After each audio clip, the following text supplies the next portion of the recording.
Jumpa lagi Football United. Assalamualaikum, ringan amatiran ala gua. Review pertandingan antara Manchester United menghadapi Southampton. Jadi ceritanya habis pertandingannya nih biar nggak suntuk gua keluar ya, main di taman sama anak gua. But anyway, reviewnya seperti biasa dimulai dari formasi. Manchester United tampil dengan susunan yang seperti gua prediksi di preview ya. Artinya tampil dengan Rafael Varane, Harry Maguire, Luke Shaw, Diogo Dalot. Di tengah Scott McTominay, Paul Pogba, dan juga Bruno Fernandes ya. Sementara di depan Marcus Rashford, Cristiano Ronaldo, dan juga Jadon Sancho. Di sisi lain, Southampton ini menurut gua tampil dengan formasi dan komposisi terkuatnya ya, dengan Che Adams, Armando Broja yang menurut gua sedang dalam performa yang baik. Pun juga Kapten James Ward-Prowse ini juga tampil di lini tengah. Langsung saja 5 menit awal ini pressing dari Southampton menurut gue sangat tinggi, cukup menyulitkan Manchester United dalam build up serangan ya. Manchester United pun juga demikian berusaha untuk counter pressing, tapi menurut gue pressing dari Southampton ini lebih rapi ya. Terlihat sekali memang mungkin mereka sudah terbiasa melakukannya dengan Hasenhüttl ini. Peluang Manchester United pertama ini didapat dari bola terobosan Jadon Sancho yang dikejar oleh Cristiano Ronaldo. Sudah melewati kiper tapi sayang tendangannya lemah ya, jadi bisa di clearance oleh pemain Southampton. Lalu ada peluang lagi dari Jadon Sancho, penetrasi ke dalam ya, dan sayangnya memilih untuk mengeksekusi sendiri dan bolanya pun juga lemah.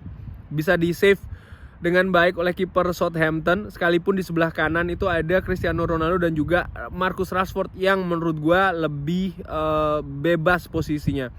10 menit awal United ini tampil tajam, walau Southampton ini juga berbahaya ya serangannya, terutama hasil bola yang didapat ketika mereka melakukan high pressing.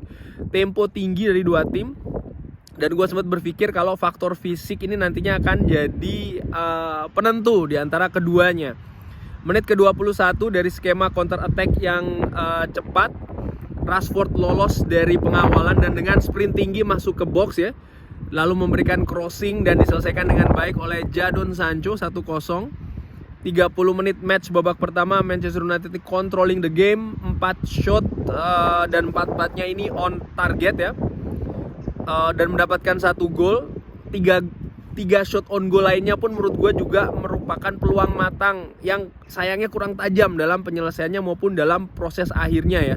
Pressing Southampton juga menjadi pembeda di pertandingan ini, dimana selain itu juga kualitas individu antar pemain memang tidak bisa dipungkiri kalau Manchester United secara individu sekali lagi ya ini lebih unggul daripada Southampton. Di menit ke-40 ada peluang bagus dari Che Adams ya, kalau nggak salah tendangan semi volley-nya masih bisa di-save dengan sangat baik oleh David De Gea.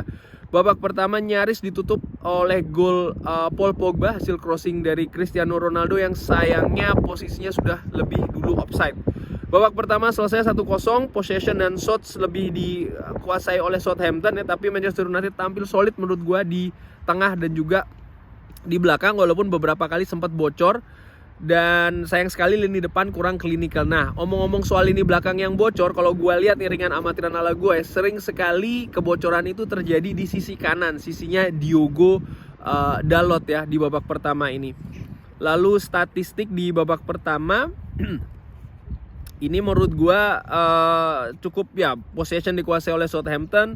Shots juga 5/7 tapi on target 4/2 bagi Manchester United. Big chances pun juga demikian ya, 3/0 untuk Southampton. Di babak kedua langsung di menit ke-47 Che Adams ini yang lepas ya dari di sisi kanan, lagi-lagi yang dikawal oleh Diogo Dalot, berhasil menyamakan kedudukan dengan tendangan menyusur tanah di sebelah kiri David De Gea 1-1.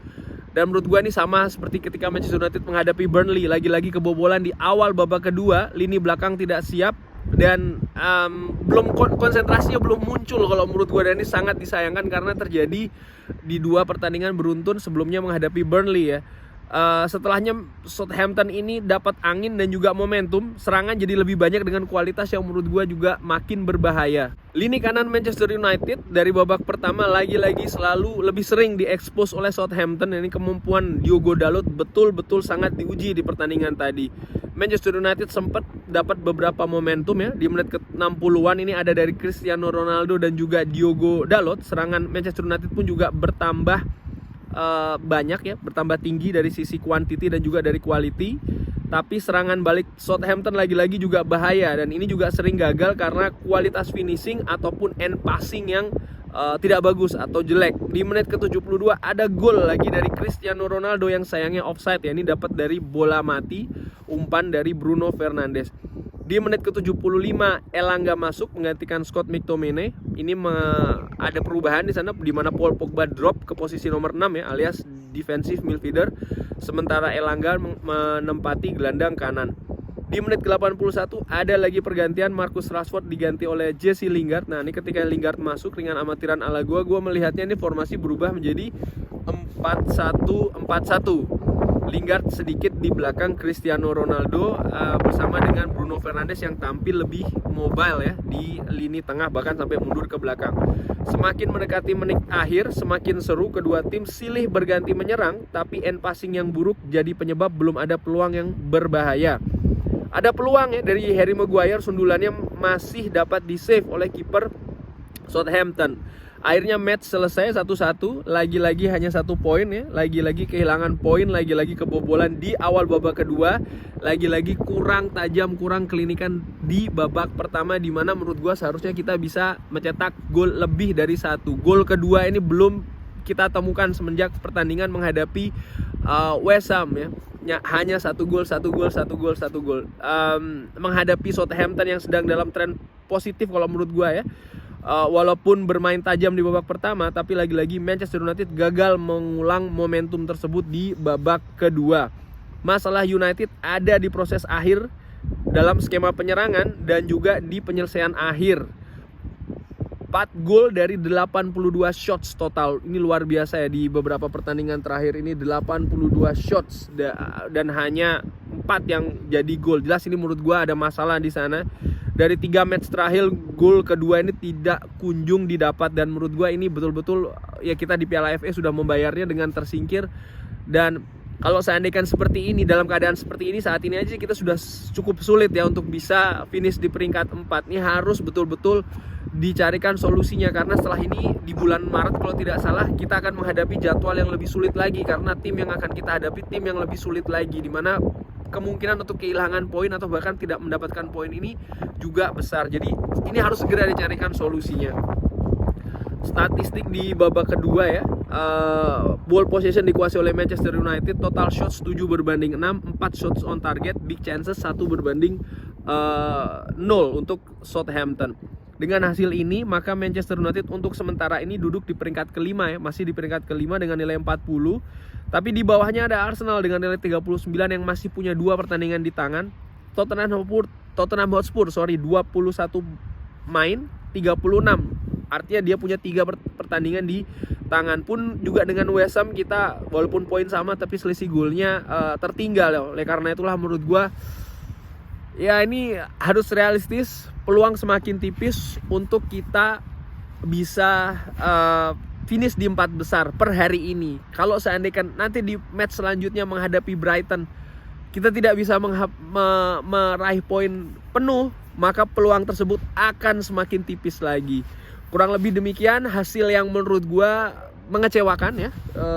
Lagi-lagi kita tidak bisa konsisten bermain baik di babak pertama dan tidak berlanjut di babak kedua, tidak klinikal, masih buntu di depan. Di belakang pun juga menurut gua Harry Maguire tadi beberapa kali melakukan kesalahan, walaupun ada beberapa kali juga harus fair ya, dia melakukan keputusan yang tepat.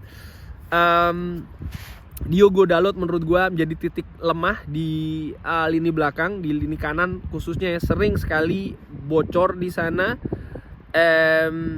Ya lagi-lagi sih kalau menurut gua oke, kita memang kebobolan 1 gol, tapi kalau di depan kita bisa bikin 3 atau 4 gol, ceritanya bisa beda. But anyway, itu ringan amatiran ala gua. Kalau ada pendapat lain bisa drop di kolom komen seperti biasa. Terima kasih sudah menyaksikan. Jangan lupa like, sholat, dan juga subscribe. Wassalamualaikum warahmatullahi wabarakatuh.